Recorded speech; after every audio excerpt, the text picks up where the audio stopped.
Well, hello, brothers and sisters. It is always so good to be with you. This, of course, is Readings with Regina, and I am Regina. And I do hope that you have been using some or all of these videos to put together a personal Saturday class for yourself, for your children, for your loved ones, family, friends, because this is why I am doing this series. This is why I am sharing books with you. I am sharing books with you, actually reading to you, because I've said in most of these episodes, reading enhances the intellectualism in your brain. Reading makes new neural connections within the brain. And the more neural connections that are made in the brain, the more intelligent you will be. And I absolutely, while I'm on earth, I want to help create a nation of intelligent people. Because very often in America, we are so used to having to work, some of you going to school, looking at TV, which I don't encourage too much of, looking at movies that are often not made for your benefit. In fact, looking at movies is a very passive act, just like looking at television is. You're taking in images created by somebody else that may not have your true interest at heart. So today, I am indeed going to be reading from two books. One of them, again, is Murder Incorporated, Empire, Genocide, and Manifest Destiny. And I really want you to quiz your children. You know, look up any word that they might not know or you might not know. All right? This is how I went through school. I didn't really graduate high school because I had been a runaway. So I had to absolutely learn vocabulary all over again when I finally was accepted at Temple University. Because when I first applied, they turned me down. They were like, "Look, your skills are terrible. Go to community college." So it was a long road for me to go from a high school education all the way to the doctorate level. And I had to do it in part by studying vocabulary. All right, here we go. In the prologue to his remarkable book, American Holocaust, Professor and author David Stannard draws the historical thread from 1492 right into the heart of the American century. Quote, in the darkness of an early July morning in 1945, on a desolate spot in the New Mexico desert, named after a John Donne sonnet celebrating the Holy Trinity, the first atomic bomb was exploded. J. Robert Oppenheimer later remembered that the immense flash of light, followed by the thunderous roar, caused a few observers to laugh and others to cry. But most, he said, were silent. Oppenheimer himself recalled that at that instant, a line from the Bhagavad Gita, quote, I am become death, the shatterer of worlds, end of quote. There is no reason to think that anyone on board the Nina, the Penta, or the Santa Maria on an equally dark early morning, 4.5 centuries earlier, thought of those ominous lines from the ancient Sanskrit poem when the crews of the Spanish ships spied a flicker of light on the windward side of the island they would name after the Holy Savior. But the intuition, had it occurred, would have been as appropriate then as it was when that first nuclear blast rocked the New Mexico desert sands. In both instances, at the Trinity test site in 1945 and at San Salvador in 1492. Those moments of achievement crowned years of intense personal struggle and adventure for their protagonists and were culminating points of ingenious technological achievement for their countries. But both instances also were prelude to orgies of human destructiveness that each in its own way attained a scale of devastation not previously witnessed in the entire history of the world. Just 21 days after the first atomic test in the desert, the Japanese industrial city of Hiroshima was leveled by nuclear blasts. Never before had so many people, at least 130,000, probably many more, died from a single explosion. Just 21 years, 21 years after Columbus's first landing in the Caribbean, the vastly populous island that the explorer had renamed Hispaniola was effectively desolate.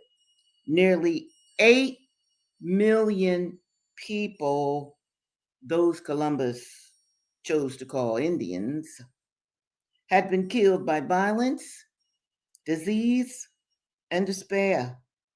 It took a little longer, about the span of a single human generation, but what happened on Hispaniola was the equivalent of more than 50 Hiroshimas, and Hispaniola was only the beginning. I'm on chapter 4 now, that's page 102, for those of you who are following me with the book. The murderers of the world arrive in the Americas. They came from feverish, fetid cities and sewers of a repressive Spain, driven by dreams of avarice. Poor, young, maddened as hatters they were. For their homes, their villages, and the rapidly vacated prison cells held no promise. Their cohorts to the west would later leave the crowded, loud, vaporous, and unjust realm of British princes with mirages of money, gold, land, and wealth swimming in their diseased retinas.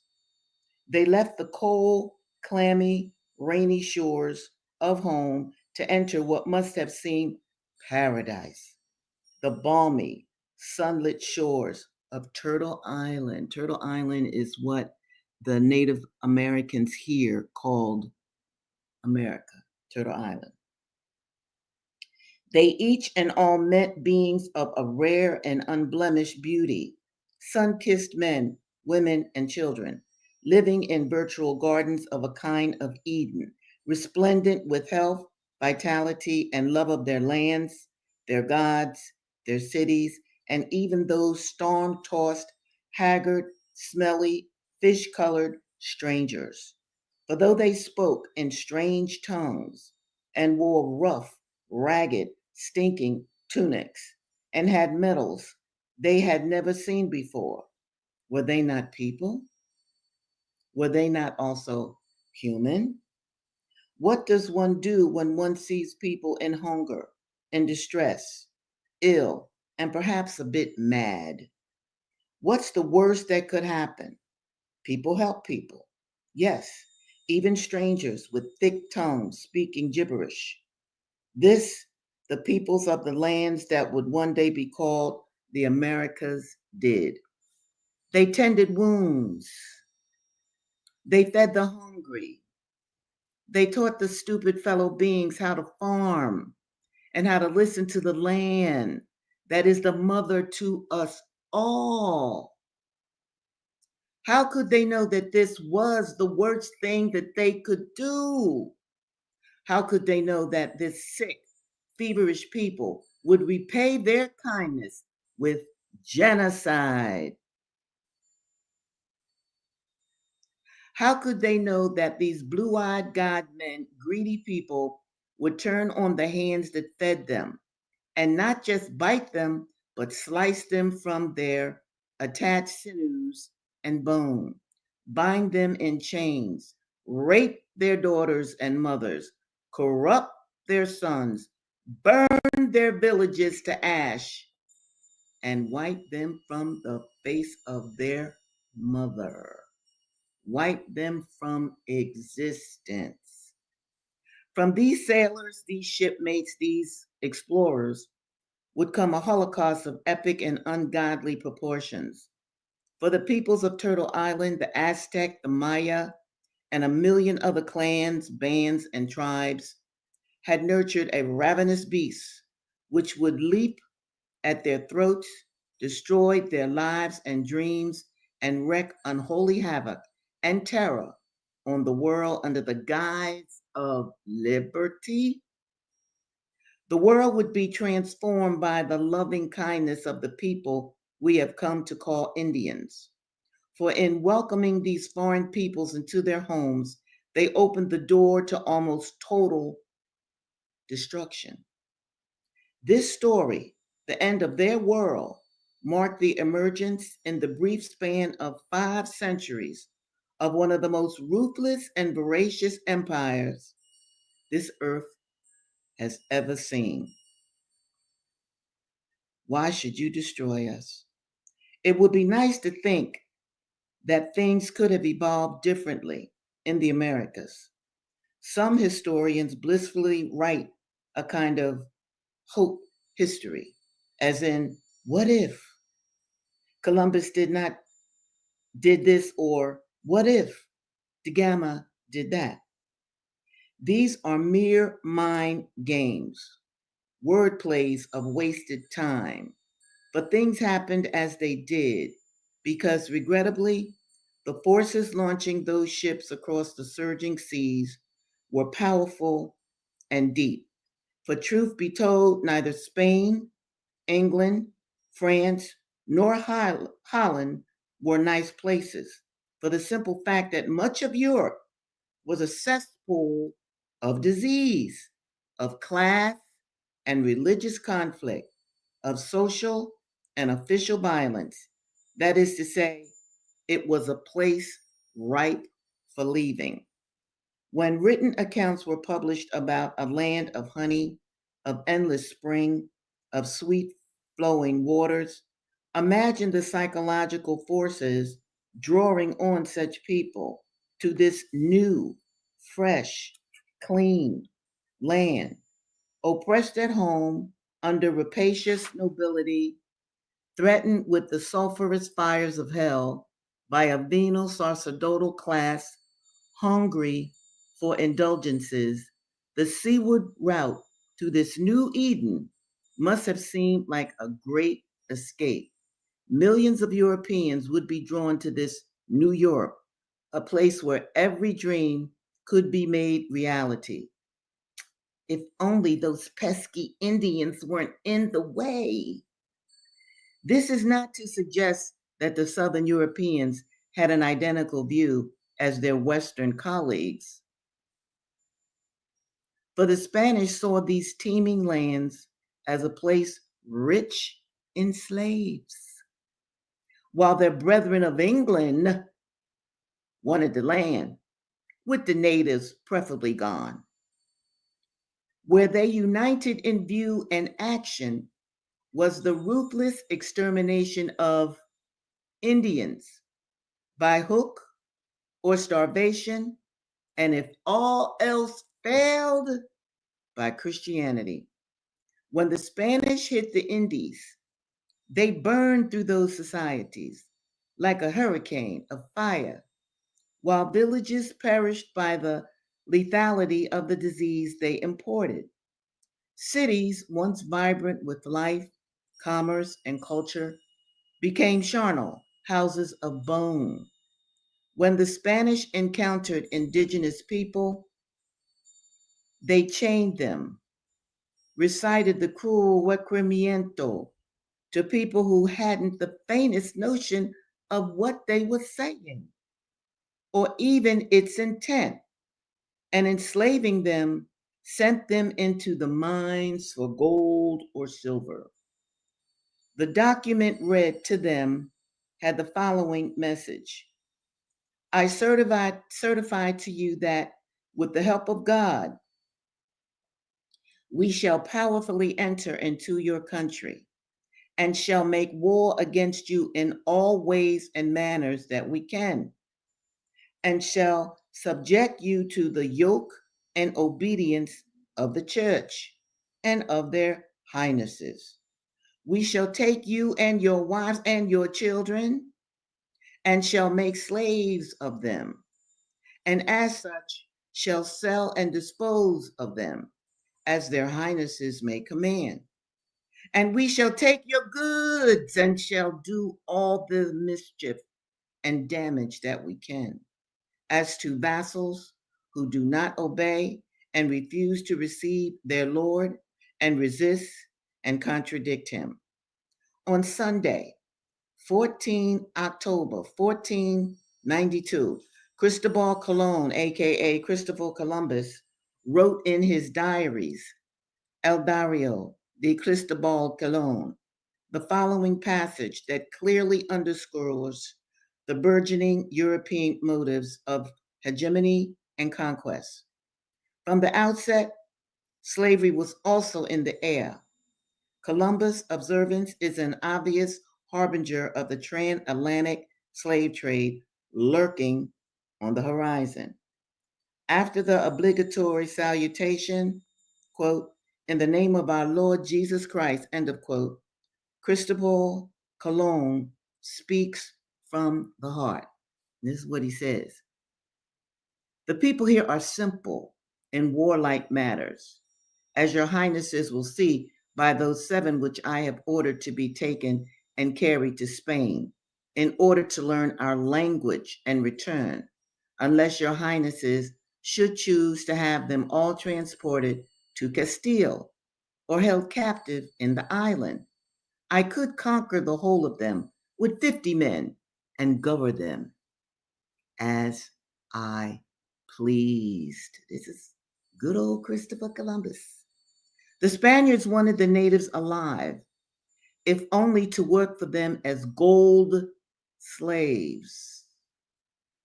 The English wanted their land, period. They had little use for living natives. And yet, even this is a bit of an exaggeration. For as historian David Stannard informs us, the numbers of people left dead in the wake of the Spanish gold hunger is, to say the least, staggering. This brief paragraph should more than suffice. By the time the 16th century had ended, perhaps 200,000 Spaniards have moved their lives to the Indies, to Mexico, to Central America, and points further to the south. In contrast, by that time, somewhere between 60 million and 80 million natives from those lands were dead. Even then, the carnage was not over. Somewhere between 60 million and 80 million natives dead, extinguished, slaughtered, liquidated. That's how these Americans came to be. They are the bones upon which this beast was fed and raised. This was the Europeans' response to those who succored their sick and starving, wet and cold voyagers from the sea.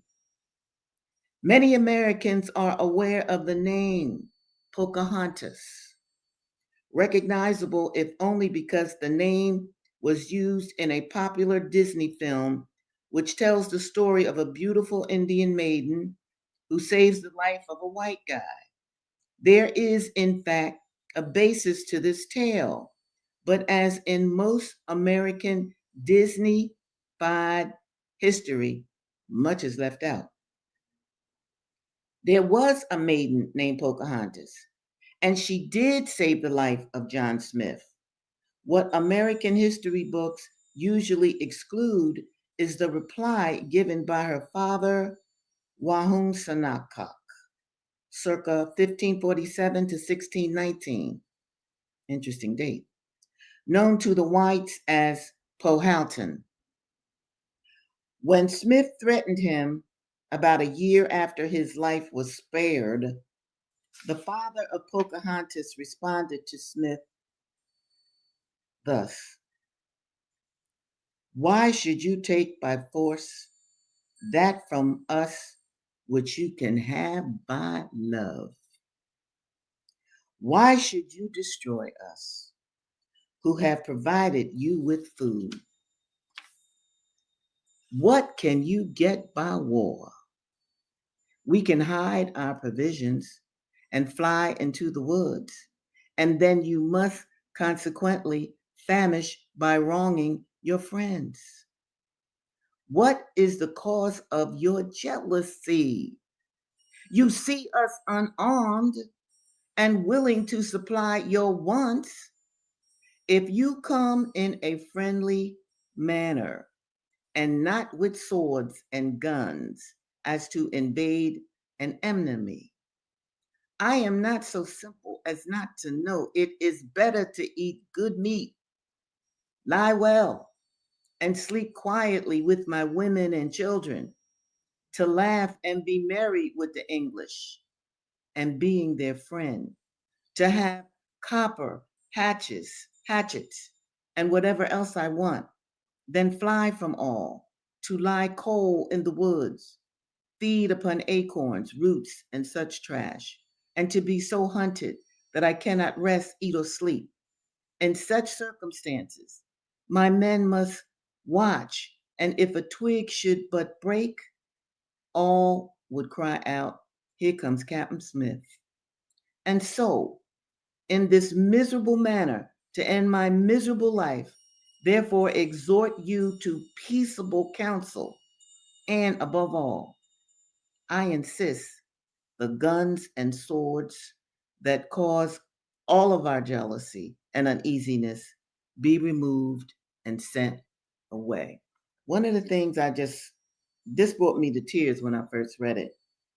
The first line: "Why should you take by force from us which you can have by love?" That is incredible. Look up Powhatan. Now that I have told you about how Christopher Columbus sailed into that part of the Americas, I want to now switch to how once we were shipped over here, we were traded with some Africans and Arabs to be shipped to the Americas to work for the Europeans that had escaped from English tyranny, they said. And those same English people who came to Virginia, the Carolinas, Atlanta, Georgia, whatever, attempted to turn the African into a commodity so that the African, from which many, if not most of you descend, would be enslaved for over 3 centuries. You see, you cannot enslave a full human being, was their thinking. So then you would have to turn a human being, a human African, into a commodity, into a slave. Now, on Tuesday, I read from The Narrative of Frederick Douglass. Such a good book. I absolutely encourage it. And I left you with Fred Douglass watching his Aunt Hester be beat. Their master had stripped down her clothes. And as I said before, we talk in the 19th century, the 1800s. Women wore clothes from their neck to their ankles. So you can just imagine how Fred Douglass's Aunt Hester felt with her naked back and buttocks exposed. And her master beat the heck out of her with a whip. And young Fred Douglass and all of the other enslaved people watched. You want to talk about powerlessness? You want to talk about why you even feel powerless today? Just think about Aunt Hester being beat and being cursed. And I'm going to read a little bit more of what the master, and they all call him master now, not Mr. Master or Massa. Now he's beating Fred Douglass's Aunt Hester, and Fred Douglass is a little boy. I'll learn you how to not to disobey my orders. And after rolling up his sleeves, he commenced to lay on the heavy cowskin, and soon the warm red blood, amid heart-rending shrieks from her and horrid oaths from him, came dripping to the floor. I was so terrified and horror-stricken at the sight that I hid myself in a closet and dared not venture out till long after the bloody transaction was over. I expected it would be my turn next. It was all new to me. I had never seen anything like it before. I had always lived with my grandmother on the outskirts of the plantation, where she was put to raise the children of the younger women. I had been therefore until now out of the way of the bloody scenes that often occurred on the plantation. I'm going to read a little bit more and then I'm going to talk to you. My master's family, notice master. My master's family consisted of two sons, Andrew and Richard, one daughter, Lucretia, and her husband, Captain Thomas Auld. They lived in one house upon the home plantation of Colonel Edward Lloyd. My master was Colonel Lloyd's clerk and superintendent. He was what might be called the overseer of the overseers. I spent 2 years of childhood on this plantation in my master's family. It was here that I witnessed the bloody transaction recorded in the first chapter. And as I received my first impressions of slavery on this plantation, I will give some description of it and of slavery as it there existed. The plantation is about 12 miles north of Easton in Talbot County and is situated on the border of Miles River.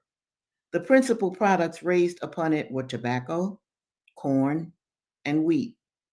These were raised in great abundance, so that with the products of this and other farms belonging to him, he was able to keep in almost constant employment a large sloop, that's a boat, and carrying them to market at Baltimore. The sloop was named Sally Lloyd in honor of one of the colonel's daughters. My master's son-in-law, Captain Auld, was master of the vessel. She was otherwise manned by the colonel's own slaves. Their names were Peter, Isaac, Rich, and Jake. These were esteemed very highly by the other slaves and looked upon as the privileged ones of the plantation. It was no small affair in the eyes of the slaves to be allowed to see Baltimore. Colonel Lloyd kept from 300 to 400 slaves. Colonel Lloyd kept from 300 to 400 slaves. So you can imagine his mass ownership of land and people, and owned a large number more on the neighboring farms belonging to him. He's quite a rich man. The names of the farms nearest to the home plantation were Whitetown and New Design. Whitetown was under the overseership of a man named Noah Willis.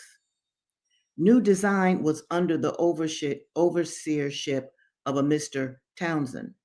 The overseers of these and all the rest of the farms numbering over 20, received advice and direction from the managers of the home plantation.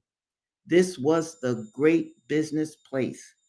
It was the seat of government for the whole 20 farms. All disputes among the overseers were settled there. If a slave was convicted of any high misdemeanor, became unmanageable, or evinced a determination to run away, he was brought immediately here, severely whipped, severely whipped. Where have where have we seen severely whipped Black men in our time? I just want you to think about that. Put on board the sloop, carried to Baltimore, and sold to Austin Woolfolk or some other slave trader as a warning to the slaves remaining. Here, too, the slaves of all the other farms received their monthly allowance of food and their yearly clothing.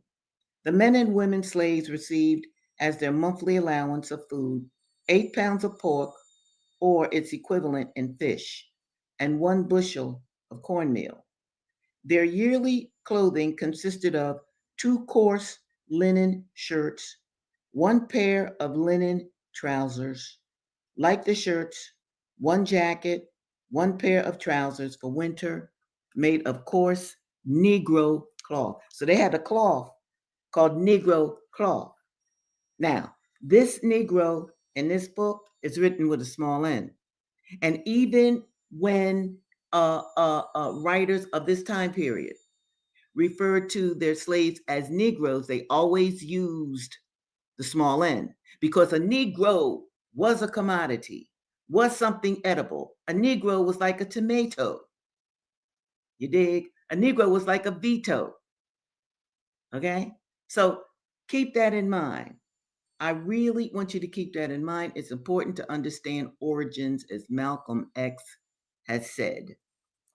All right. Coarse Negro cloth, 1 pair of stockings, and 1 pair of shoes. I'm going to stop here, brothers and sisters. And again, I'm reading from Frederick Douglass's narrative, and it even says an American slave written by himself. I mean, Fred could actually write. So he wrote this in 1845. All right. I think it is important that we understand how our country came to be, okay?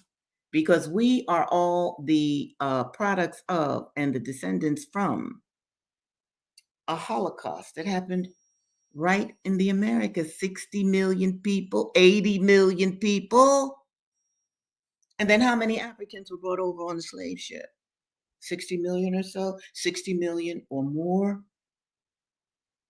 And when I give or read about different parts of our history that strike you and even make you think of what is going on today and what has happened yesterday, this is good.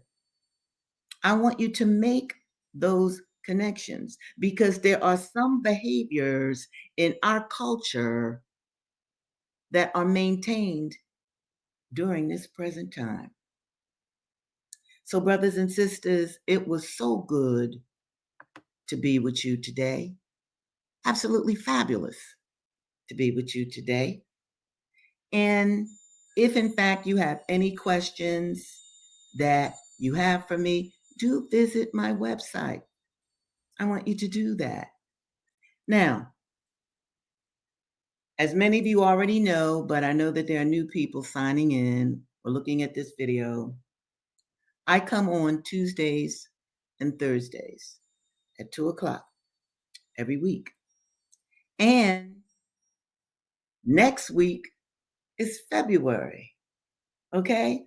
So I will see you on, let's see, what is it? February the 4th and February the 6th, 2025 at 2 o'clock. But I want to tell you something that's really lovely about February. Huey P. Newton, co-founder of the Black Panther Party for Self-Defense, was born in February 17th, 1942. So February is very important to members of the Black Panther Party for Self-Defense. And I know February is very important too for many of you because it is the start of Black History Month. But I just wanted to share with you that it is also Huey P. Newton's birthday, one of the baddest brothers ever to walk this earth. Now, I send you light and love, and do know this, people, because this is a fact. I pray for you every time I lay down at night, and I meditate and pray for your goodness and great health every time I wake up in the morning. So until I see you again, I want you to think good thoughts about me and do share this video to all that you think needs to hear and see it. Take care, brothers and sisters.